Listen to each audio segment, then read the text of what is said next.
네, 안녕하세요. 신박사 인사를 했습니다. 2022년 9월 21일 신박사의 장방은 복귀 방송 하도록 하겠습니다. 골똘히 좀 분석하다 보니까 시간이 많이 좀 오버가 됐네요. 지금 현재 7시 30분인데요. 오늘 새벽에 이제 FMC가 있습니다. 금리가 어떻게 결정되고 또 향후에 그 금리 전망에 대한 부분들, 또 이제 여러 가지 어떤 자산 매각 내지는 또 지표에 대한 어떤 내용들, 이런 부분들이 굉장히 전 세계 관심사가 되고 있고, 지금 오늘도 뭐 국내 시장 빠졌고, 좀 부정적인 기류가 좀 흐르고 있긴 합니다. 그리고 이제 연준이 주식시장과 이제 부동산 시장의 하락을 좀 바라는 게 아닌가 하는 그런 부분들도 좀 있고요. 그래서 이번 FMC 핵심 포인트 어떤 게 있는지 한번 체크해보고 오늘 시장 한번 정리해보도록 하죠. 오늘 코스피 지수 0.87% 빠졌습니다. 2347포인트. 거래대금 6.2조니까요. 굉장히 적게 나왔고요. 상승 종목수 270 종목, 하락 종목수 580 종목, 하락 종목수가 2배 정도 많았습니다. 코스닥도 0.7% 빠졌고 754포인트. 거래대금은 정말 작네요. 5.6조. 상승 종목수 470 종목, 하락 종목수가 930여 종목. 그래서 오늘 뭐 약세 흐름이었고, 수급도 뭐 오늘 코스피 시장 외국인이 2,700억, 기관이 670억대 순매도, 코스닥에서 외국인들이 750억 순매도, 기관은 100억 순매수했고요. 선물 쪽에서 외국인은 2,000계약을 순매도했습니다. 어제 미국장은 나스닥이 0.95% 빠졌고 1% 내외 정도 빠졌어요. 3대 지수. 오늘 니케이 증시가 1.3% 빠졌고요. 뭐 그나마 우리나라 증시가 덜 빠졌네요, 보니까. 홍콩 증시가 2% 빠지면서 전 저점을 깨버렸습니다. 전 저점을, 와, 이게 드디어, 전 저점을 이제 깬 건 아니구나. 예. 근데 붙이고 있네요.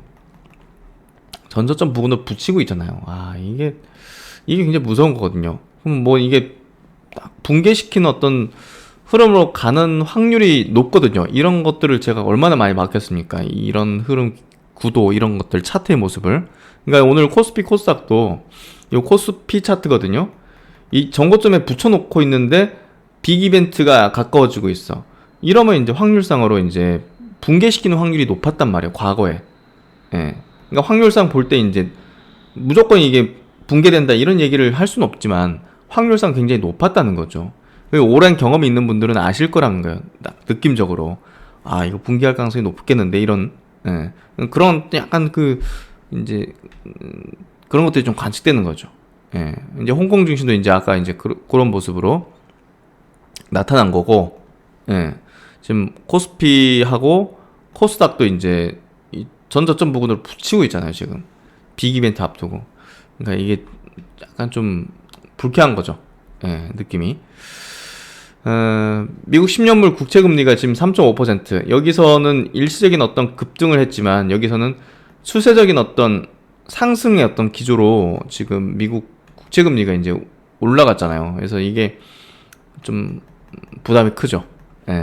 이 주봉으로 보더라도 보시면, 이렇게 2019년도 이때보다 이제 높아지는 흐름이, 이때는 일시적으로 이제 나타났지만, 지난 6월 달에는, 지금은 이걸 완연하게 이제 뚫고 올라가는 흐름으로 전개되고 있지 않습니까? 이게 무서운 거죠.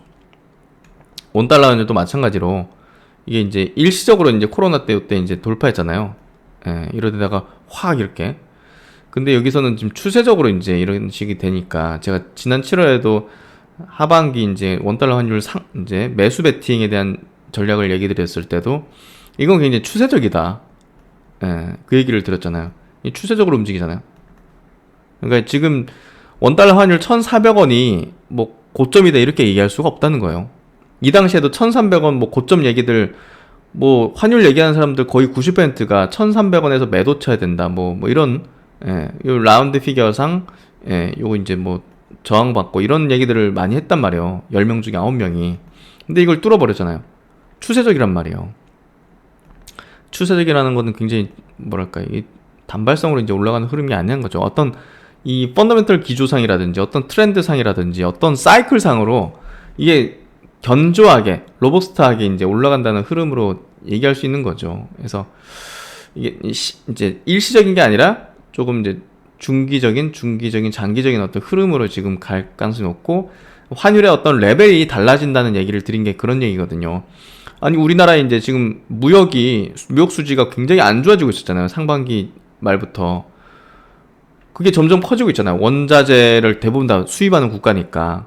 예. 그런 흐름들이 결국은 반도체까지 안 좋아지게 되면 이거는 수출까지 완전히 그냥 그래 되니까 무역 수지가 더 악화되잖아요.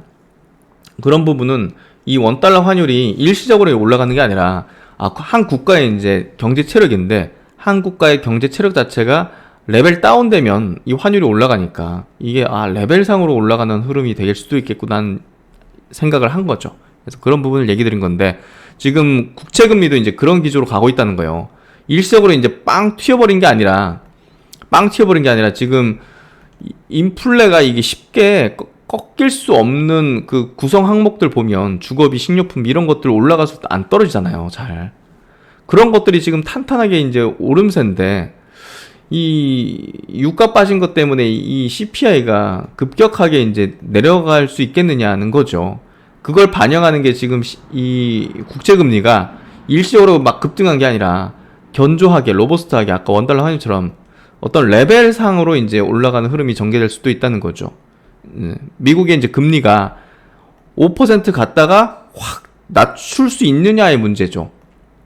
금리가 높은 수준으로 갔다가 빨리 내리게 된다면 시장에 대한 충격이라든지 이런 어떤 여러 가지 어떤 지표들, 금리, 환경, 환율 뭐 여러 가지 그런 것들이 지속적으로 장기적으로 악화되는 흐름이 아닌데 이렇게 된다면 근데 인플레가 뭐 그렇게 잘 안 꺾이면 금리를 높은 수준을 상당히 유지한다든지 더 높여야 되잖아요. 그러니까 지금 10년물 국채금리 이런 것들은 시장은 먼저 눈치채기 때문에 이게 상황이 일시적으로 그냥 금리 올렸다가 낮추는 흐름이 되긴 쉽지 않겠다. 그러니까 이제 추세적인 기조를 나타내는 거죠. 예. 그래서 이런 것들이 지금 시장에서 많이 나타나고 있고 주식시장에서도 자금 그리고 이제 9월달부터는 본격적인 자산 매각을 통해서 시중의 유동성을 연준이 확 흡수해버린단 말이에요. 시중 유동성이 줄어들게 되면 급격하게 줄어들게 되면 좀 무서움이 있는 거죠, 사실. 그런 무서움. 예, 그런 부분들. 그래서 우리가 어떤 기업의 어떤 관점으로 들어가서 이제 성장하는 기업들 뭐 이렇게 2차전지 장비는 또 사이클이 도래하고 이런 부분들은 매우 긍정적이고 좋은데 전체 시장의 유동성이 줄어들다 보니까 어떻게 보면 이제 기대했던 높은 수익률이 좀 나기 쉽지 않은 환경이 될 수 있는 거죠. 주식시장 전반에 있어서. 그 부분이 조금 지금 매크로 단위로 긴급하게 좀 돌아가고 있고, 예. 제로금리였던 게 보시면 코로나 때 보세요. 0.3이에요. 지금 어떻습니까? 3.5예요. 금리가 10배 올라갔어요. 지금 10배. 이거 섬뜩하지 않나요? 제로금리였는데 우리가 예를 들면 이제 모기지 금리도 엄청 낮았다는 거죠. 결국은 뭐 2%, 뭐 1%, 뭐 2%. 지금 미국의 모기지 금리가 6%예요. 주택담보대출 6%입니다. 지금 더 올라갈 수도 있는 거죠. MBS 매각하면 더 올라가겠죠. 이거 이거 뭔가 좀 느낌이 싸한 느낌이 있는 거죠. 이런 것들이 금리 보면 진짜 무서움이 좀 느껴진다는 거예요. 뭐 단적으로 지금 코로나 때보다 지금 금리가 미국 국채금리 10년물 10배 올라왔어요. 지금. 그래서 이 금리에 대한 부분은 지금 우리가 좀 긴장할 포인트는 맞다. 금리 부분은. 그렇기 때문에 전체 어떤 포지션이라든지 이런 것들에 대해서 너무 과도한 어떤 리스크를 진다든지 레버리지를 높인다든지 이런 것들은 절대 금물적인 어떤 환경이라는 거를 얘기 드리는 거고, 뭐 그렇다고 주식을 팔아야 된다 이런 얘기를 드리는 게 아니라 견조한 어떤 주식들, 성장하는 주식들, 실적 퍼포먼스 좋은 어떤 주식들은 이런 구간 뭐 사실 일시적인 영향 받지만 다시 또 간단 말이에요. 그런 부분에서 이제 문제를 말씀드린 게 아니라 이 시장에 대한 리스크는 상당히 지금 날카롭게 있다는 거죠. 그 부분들을 인식은 해야 된다는 겁니다. 그래서 그런 포인트를 얘기 드린 거고, 어쨌든 그 업종 차트 보면 코스피 지수 차트가 지금 전 저점이 2276포인트잖아요. 이 부근에 지금 다다르고 있고 이걸 깨버린다면 예, 이 뭐 종목들이 우수수 지금 뭐 일시적이든 어쨌든 상당한 낙폭을 보일 가능성이 좀 열려 있다. 최근에 이제 여기 이제 성골 반전 형태 나온 거에 좀 의미심장했고, 코스닥도 마찬가지로 전저점 712포인트 부근에 지금 다다르게 만들어놨다는 거는 조금 부담 요인이다. 종목별 흐름 보죠. 오늘 코스피 지수 와, 시총 상위 20위까지 다 빠졌네. 그렇죠? 삼성전자부터 셀트론이 제일 많이 빠졌네. 3.7%. 오늘 그 AB 프로라는 이제 미국 바이오테크 요 기업하고 이중항체 치료제에 대한 이제 공동 개발 계약을 체결했다. 뭐 이런 발표도 지금 그다지 효과를 좀 내지 못하는 모습이 좀 전개되고 있네요. 오늘 한미약품이 정말 반응이 컸죠. 포지오티닙이 이제 폐암 치료제인데, 이게 이제 미국 이제 이제 항암제 자문위원회 회의를 앞두고 전문가들이 검토한 결과를 공개한 자료에서 이 포지오티닙의 임상 결과가 신속 승인을 받을 만큼 충분하지가 않다. 별로 안 좋다는 거죠. 이 결과, 이 내용이 나오면서 와, 그냥 뭐 하루에 15%. 이게 FDA 승인 받았을 때 8% 출발했다가 플러스로 출발했다가 그 뒤로 지금 고꾸라져가지고 이게 지금 단적으로 바이오 지금 업종에 대해서 시장의 어떤 반응, 투심이 얼마나 좀 좋지 않은지를 좀 말해주는 그런 대표적인 어떤 케이스 사례인 것 같아요. 그래서 당분간 좀 뭐랄까 올라가지 못하는 환경이 좀 조성이 되고 있고, 그 가장 큰 이유는 금리다. 그렇게 좀 볼 수밖에 없는 상황인 것 같아요. 그래서 오늘 삼성바이오도 1.7% 빠졌고, 셀트론도 3.7%, 셀트론 헬스케어가 4% 빠졌고, 셀트론 제약이 2.9%, 셀트론 제약은 전 저점을 깨버렸습니다.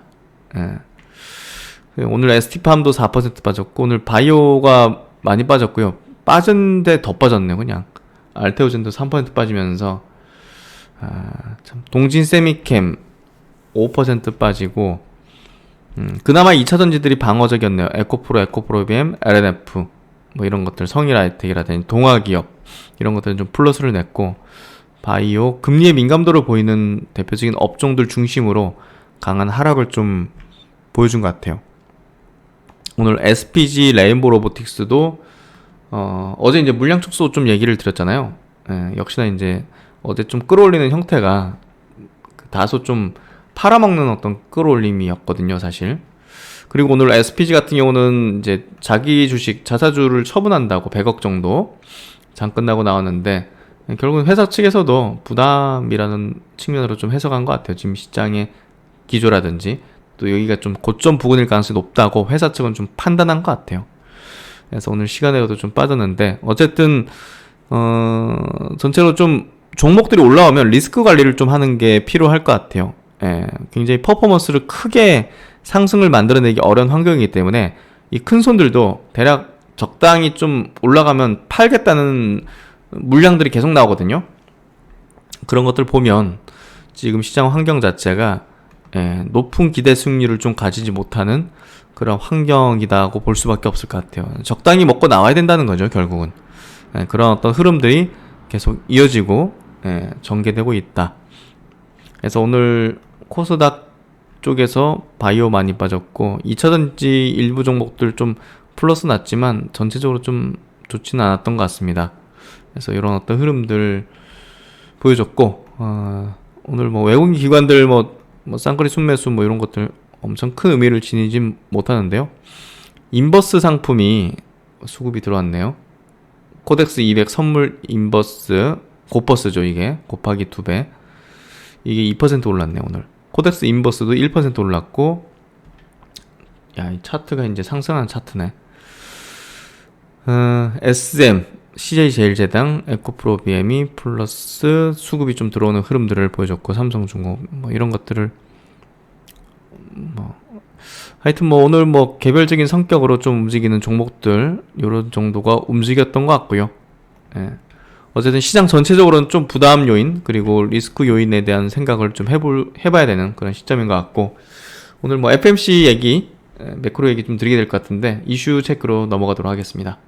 그러면 이제 이번 FMC에 대한 얘기 한번 해보도록 하죠. 시장에서는 지금 뭐 75bp 혹은 이제 100bp 인상할지 여부에 대해서 이제 주목을 많이 하고 있습니다. 근데 75bp든 100bp든 뭐 일단 뭐 그 부분이 중요하기보다는 향후에 대한 어떤 전망이라든지, 그리고 시장에서 지금 많이 그 간과하고 있는 부분이 9월부터 본격적으로 이제 QT 이제 자금을 이제 회수하죠.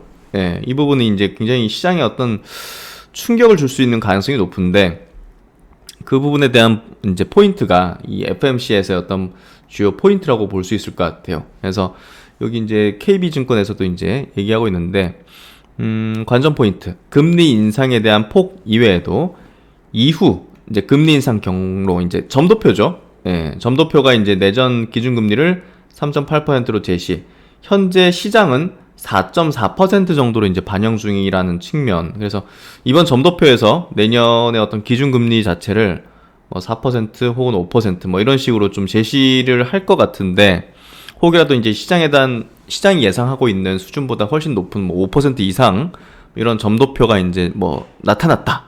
뭐 그렇게 되면 이제 좀 시장은 발작할 가능성도 있는 거죠. 그래서 이 이후에 이제 금리 인상 경로, 예, 이번에 이제 금리 인상을 얼마 할 건지 이 부분보다는 향후에 대한 금리 인상 전망, 이 부분이 이제 시장이 반응하는 핵심 포인트가 될 거라고 생각이 되고요. 예, 두 번째 포인트는 QT, 이제 양적 긴축이죠. 예, 긴축에 대한 부분인데, 여기서 이제 MBS라고 주택저당 이제 채권이죠. 예, 요거를 매각할지 여부가 이제 중요할 것 같아요. 예, 결국 이제 이게 매각을 하게 되면 뭐 결국은 이제 이 채권 가격 떨어지고 금리는 올라가고, 모기지 금리에 이제 영향을 미치는 어떤 기준, 그 벤치마크이기 때문에 부동산 시장을 좀 억누르기 위해서 MBS의 매각을 단행 혹은 굉장히 세게 매각을 시작할 가능성도 있지 않겠는가 하는 게 개인적인 생각인데, 결국은 이제 지금 파월 의장 또 연준 같은 경우는 주식시장과 부동산 시장이 다소 좀 내려가기를 바라고 있을 가능성이 매우 높다고 보여져요. 여기서도 이제 표현하는데, 그 보시면 7월 FMC 이후 증시 반등을 보고서 연준 관계자들은 당황했다. 반면 잭슨홀 연설 이후 주가 급락을 보고는 기뻐했다. 예. 이걸 보면 지금 연준은 인플레이션을 잡는데 가장 핵심이잖아요. 그걸 잡아야 되는데, 주식시장이 내려가고 또 이제 경기에 대한 침체를 어느 정도 감안하고 하는 부분들이 결국은 주식과 부동산도 어느 정도 좀 올라가지 않기를 좀 바라는, 특히나 이제 CPI가 굉장히 높게 나왔는데, 그 미국 CPI의 40%를 차지하는 게 렌트, 주거비라고 했잖아요. 주요 국가들 중에서도 이 미국이 이제 주거비 비중이 굉장히 높은 국가인데, 그 렌트비, 주거비를 낮추려면 부동산이 다소 좀 내려가야죠. 그래야지 렌트비가 내려가든 어찌됐든 하는 부분이기 때문에, 결국은 MBS의 매각도 그런 어떤 연결 지점을 좀 가지지 않을까. 네, 그런 부분에서 연준 입장에서 본다면 주식시장이든 지금 부동산 시장이든 올라가기를 바라지는 않을 거라는 생각이 좀 들어요. 예, 그 부분이 저번에도 연준 의장이 증시가 이제 베어마켓 랠리 하는 과정 속에서 갑자기 세게 발언했잖아요. 그런 것들 보면 주식시장 올라가는 걸 별로 달갑지 않았는 것 같은, 예, 그런 어떤 액션들을 좀 취했다는 측면에서 본다면 어쨌든 시장이 뭐랄까 좀 내려갈 수 있게, 올라가지 못하게 막는다는 느낌인 것 같은데, 그런 방향으로 좀 발언 내지는 전망, 액션들을 좀 취하지 않겠는가, 부동산도 마찬가지로 그런 방향으로 좀 액션을 취하려고 하지 않겠는가 하는 게 개인적인 생각이고요. 그 KB증권에서 이제 내놓는 시장 전략 부분 한번 체크해보죠. 지금 증시에서 가장 중요한 것은 국채 금리인데, 지금 엄청나게 급등하고 있죠. 미국 국채 2년물은 4% 근접했다. FOMC가 매파적이면 금리는 더 상승할 것이다. 다만 물가가 내년부터 안정될 것이라는 전망을 따른다면 미국 10년물이 3% 후반까지 오르면 기회를 엿볼 만하다. 마침 2, 3주 후면 3분기 실적 시즌이 시작되는데 공교롭게도 지난 실적 시즌과 비슷한 분위기가 형성되고 있다. 탑다운에서 이익 추정치가 과도하다는 비난을 다시 시작한 것이다. 이익률 압착은 본격화될 것이고 화폐 환상도 약화되고 있기 때문에 3분기 실적은 2분기보단 별로일 것이다. 그럼에도 불구하고 탑다운에서의 지나친 실적 악화 베팅은 이번에도 실패할 가능성이 높다. 당시에도 뭐 실적 전망 굉장히 안 좋게 나와서 그 전에 이제 빠지다가 정작 실적 발표 나오면서 강한 어떤 베어마켓 랠리를 이제 펼쳤죠. 생각보다는 그렇게 안 나쁘네? 그래서 뭐 그런 식으로 얘기하는데 저는 여기 리포팅에서 중요한 포인트는 이번 FMC에서의 중요 포인트인데 이후 금리 인상 경로 그리고 QT 계획 이 부분에 대해서 뭔가 좀 중요한 포인트가 나오지 않겠는가 하는 게 생각입니다. 9월 초에 나온 기사인데 인플레이션보다 더 큰 문제는 연준의 QT다라는 제목인 게 제목인데요. 금융시장이 인플레이션을 크게 우려하고 있지만 사실 더 문제가 되는 것은 연준의 보유자산 매각. 보유자산을 매각하면 시중에 있는 돈을 가져오는 거거든요. 흡수하는 거예요. 그러니까 이제 유동성을 줄이는 거거든요. 그래서 이른바 양적 축소라는 경고가 나왔다. 금리 상승, 주가 하락, 채권 수익률, 채권 금리 상승세 속에서 시장 충격 완화에 꼭 필요한 유동성을 이 유동성까지 연준이 흡수하는 바람에 충격이 수세대 만에 최대 규모에 이를 정도로 엄청날 것이란 우려다. 이거 참 기사 발언 자체가 세네요.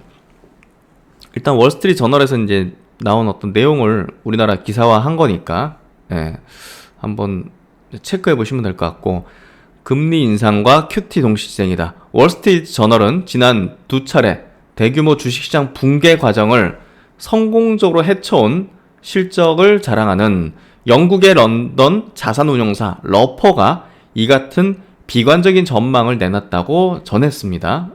그래서 이 러퍼라는 어떤 운용사는 2008년 금융위기 그리고 코로나 사태 이 두 굉장한 위기 상황에서 아주 잘 헤쳐온 어떤 운용사이기 때문에 이번에 내놓은 어떤 이들의 발언도 전망도 조금 한번 들어볼 만하다. 러퍼는 무엇보다 연준이 빠른 속도로 보유 채권을 매각하면서 시중 유동성을 흡수하는 것에 우려를 나타냈다는 거죠. 지금 이 유동성을 굉장히 빠르게 흡수하는 부분들이 지금 시장에서 잘 인식을 못하는 것 같다. 이 러퍼의 투자 책임자 알렉스 레런드는 연준의 QT가 주식과 채권 시장을 동시에 압박하고 있다. 손주들에게 얘기해도 될 정도의 큰 사건이 될 것. 이거 굉장히 무섭게 얘기하네요. 일단 뭐 다양한 시각들을 한번 우리가 좀 들어보는 겁니다. 이렇게 된다, 그건 알 수 없지만, 기관 투자가들과 개인 투자자들의 자산을 운용하는 러퍼는 위기에 빛을 발하는 자산운용사다. 강세장에서는 실적이 신통치 않지만 2008년 이제 금융위기, 2020년 코로나 봉쇄 충격에서는 탁월한 성적을 보여줬다. 어쨌든 지난 10년 동안 인플레이션 대비해서 50년 만기 영국 국채를 대량으로 보유했지만 지금은 포트폴리오의 40%를 현금과 현금성 자산으로 확보를 하고 있다. 인플레이션보다는 유동성 부족이 더 심각한 문제가 될 것으로 보고 있다는 뜻이다. 이러니까 이게 바이오가 안 좋은 그런 느낌이 드네요. 왜냐면 시중의 유동성이 풍부해야 이제 바이오 기업들은 이제 또 그걸 확보해서 이제 임상을 진행하고 가치를 높이는데, 이렇게 유동성을 흡수해가지고 시중 유동성이 부족하면 자금 조달도 어렵고 그만큼 가치를 늘려나갈 임상의 진행도 쉽지 않기 때문인 것 같아요.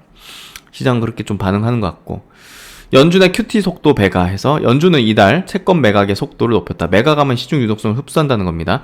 보유 중인 국채와 주택유동화증권 MBS 월 매각 규모를 각각 600억 달러, 350억 달러로 확대하기로 했다. 국채 매각은 그만큼 시중에서 돈을 흡수한다는 뜻이다. 러퍼만 이제 이를 우려하는 건 아니다. 세계 최대 헤지 펀드 브리지워터는 그 결과 금융시장이 유동성 구멍에 빠질 것이라고 우려를 하고 있다. BOA 쪽에서도 양적완에서 양적 긴축 QT로 전환하는 것만으로도 주가 지수가 7% 하락할 수 있다. 이제 9월부터 본격화되니까 시장이 이렇게 반응한다 좀 얘기하는 것 같고, 일단 연준을 포함해서 그 누구도 이 결과에 대해서 알지 못한다는 것이 진실이다. QT와 금융시장 간의 상호 작용이 너무도 복잡하기 때문에, 단순한 뭐 QT하면 뭐 금융시장이 어떻게 되고 이 상호 작용이 너무나 복잡하기 때문에 정확히 어떤 결과가 나올지 예측하는 것 자체가 어렵다. 연준도 모를 것이다. 그리고 연준도 그 결과에 대해서 모르는 게 진실이다. 이렇게 얘기를 하고 있네요. 지난 2017년에도 이제 QT를 통해서 이제 좀 혼란스러운 어떤 부분들을 보였는데, 그 대차도표 축소를 하는 시작하면서 그 과정이 옐런 당시 의장이 마치 페인트가 마르는 것과 같을 것이라고 전망했고, 사실 시장이 안 좋아졌었죠. 올해 충격이 더 클 것이다. 러퍼는 아까 이제 영국 자산운용사 그 러퍼는 그러나 올해는 그 충격이 훨씬 더 클 것으로 우려를 하고 있다. 연준은 팬데믹 대응을 위해서 은행들과 은행 역할을 하는 금융사들만 보유하는 본원 통화 규모를 대폭 늘렸다. 은행들은 이 돈을 토대로 전자결제로 움직이는 장부상 통화를 만들어낸다. 조폐당국이 발행하는 지폐와 동전을 제외한 나머지 돈은 전자장부로만 존재를 한다. 2017년과 다른 점은 이렇게 풀린 본원통화 상당량을 연준이 머니마켓 펀드를 통해서 재흡수했다는 것이다. MMF는 저축계좌를 대신하는 유동성을 역할을 한다. 연준이 역환매 협약을 통해 시중에서 걷어들인 규모만 이미 2조 2천억 달러에 이른다. 지난해 초에는 이제 제로였다. 이 본원 통화가 지금 감소를 하는 어떤 흐름이 전개되면서 은행들의 이제 위험 선호가 위축되고 결국 이제 시중 자금의 공급이 줄어든다는 거죠. 그래서 올해 이제 주식 채권 시장의 어떤 급락세 속에서 투자에 돈을 빼면서 자금난에 시달리는 펀드들이 자금 부족 속에 자산 매각의 속도를 높여야 할 수도 있다.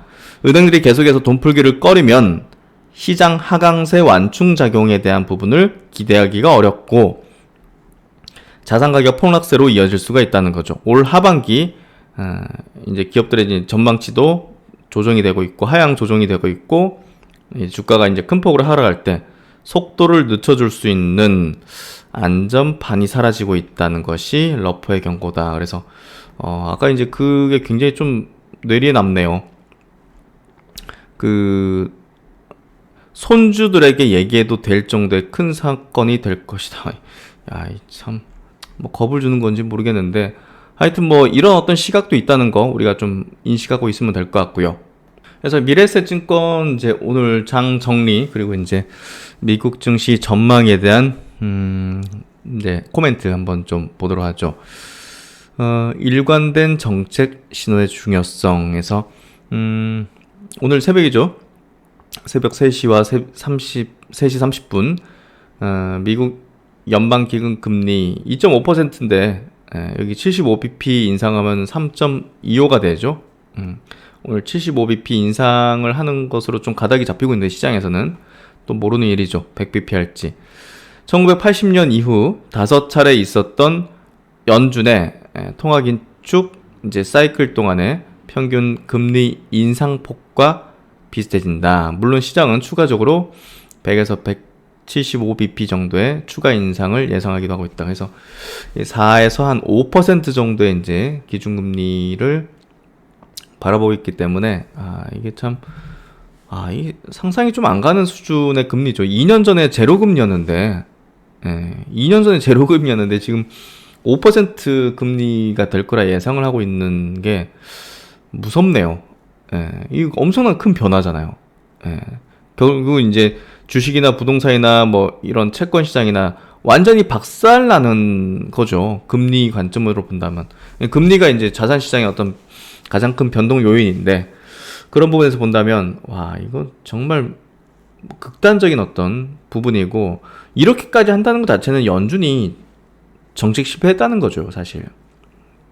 그렇잖아요. 제대로 이제 대응을 못했고, 제대로 된 정책을 시행하지 못했다는 거죠. 이렇게 큰 어떤 그 변동성을 이제 야기하는 어떤 금리의 정책들을 한다는 것 자체가. 그게, 야, 이게 의도한 건가, 진짜 몰라서 저렇게 된 건가 하는, 알 수 없지만, 어쨌든 이건 굉장히 심각한 내용이고, 또 우리가 투자하는 측면에서 본다면, 위험 자산을 통해서 상방의 어떤 방향성으로 수익을 취하는 게 굉장히 어렵다는 걸 얘기해 주는 거거든요. 그런 부분에서 이제 정말 좀 중요한 포인트고, 지난 6월 이후 시장에 분위기가 반전된 시점은 7월 말 8월 초로 이제 여기저기 거의 끝마무리 되고 있다, 이런 얘기를 하는 것 같아요. 이 리포팅에서는. 그 전까지 시장은 연준의 정책 변화, 인플레 피크 찍은 것 같은데, 좀 완화적으로 바뀌지 않겠는가, 비둘기적으로 기대감을 가지면서 베어마켓 랠리 나왔다 그러는데, 8월 들어서 연준위원회 강경한 발언, 잭슨홀에서의 파월 의장 발언은 강력한 아니다, 이제 빠질 수밖에 없다는 쪽으로 이제 작용을 했고, 기대가 사라졌고, 연준의 강경 입장에 최종 금리가 5% 이상 이렇게 될 거라는 시장의 눈높이가 더욱 높아지고 있는 거죠.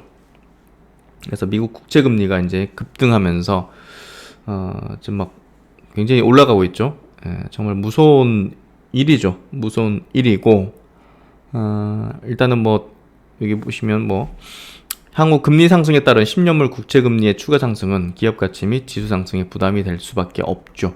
그래서 일단은 미국의 오늘 발표가 어떤 식으로 될지, 향후 이제 점도표화된 부분들, 또 이제 자산 매각에 대한 구체적인 어떤 내용들, MBS를 매각할지 여부, 그런 것들이 조금 중요한 어떤 관전 포인트가 될 것 같습니다. 그래서 오늘 장 이렇게 좀 정리, 그리고 FMC 관련된 이야기들 좀 해봤는데요. 어쨌든 좀 고난의 지점들입니다. 고난의 구간들이고, 이 구간들이 좀 짧았으면 좋겠는데, 지금 여러 구도상, 상황상 좀 길어지는 흐름이 좀 되고 있고, 우리가 지난 우리를 포함해서 우리 어떤 한 세대 위든 금융시장에서의 경험을 한 40년 동안 우리가 겪지 못했던 상황이 벌어지고 있는 겁니다. 그렇기 때문에 연준도 그렇고, 시장 참여자들도 그렇고, 메이저들도 그렇고, 지금 연준이 하는 긴축과 금리의 급격한 인상, 그리고 인플레 환경, 이런 것들에 대한 결과가 어떻게 될지에 대해서 모른다는 거예요. 그 누구도, 그 아무도. 그렇기 때문에 최근에 제가 이제 어떤 큰 손들, 메이저 즉 수급들이 좀 나간다는 얘기를 들었는데, 일단은 불확실하니까 빼는 것 같아요. 일부의 자금들을. 그런 부분들이 좀 보여졌고, 그런 것들이 보이기 때문에 이제 말씀을 드렸던 겁니다. 저도 시장이 빠지길 원하지는 당연히 않는 사람이고, 좀 어려운 상황인데, 무조건 좋은 방향으로만 얘기 드리는 것도 맞지 않다고 생각합니다. 결국은 지금 생각하는, 지금 나타나는 현상이라든지 어떤 지표들, 그런 것들을 좀 정확하게 설명을 드리는 게 여러분에게도 도움이 되는 부분이라고 생각합니다. 그래서 내가 바라는 방향이 아니라 지금 어떤 흐름으로 전개되고 있는가에 대해서 어떻게 보면 좀 제3자의 시각의 어떤 눈으로 좀 바라보는 게 가장 현명한 판단이라고 생각하고요. 그러려고 노력하는 거죠. 100% 제3자의 시각은 될 수 없겠지만 100% 현금을 들고 있어야지만 그럴 수 있겠죠, 사실. 근데 그럴 수는 없으니까 어쨌든 최대한 객관적으로 설명드릴 수 있도록 저도 최대한 노력할 거고요. 여러분이 현명한 결정과 판단을 하실 수 있도록 최선을 다해서 저도 동행하고 노력하겠습니다. FMC 결과에 대해서 내일 얘기하겠네요. 오늘 밤 잠 못 드리는 분들 많으실 것 같은데 저도 아마 그 중에 한 명이 되지 않을까 생각이 됐네요. 네, 하여튼 화이팅 하시고 함께 하도록 하겠습니다. 편안한 저녁 시간 되십시오. 감사합니다.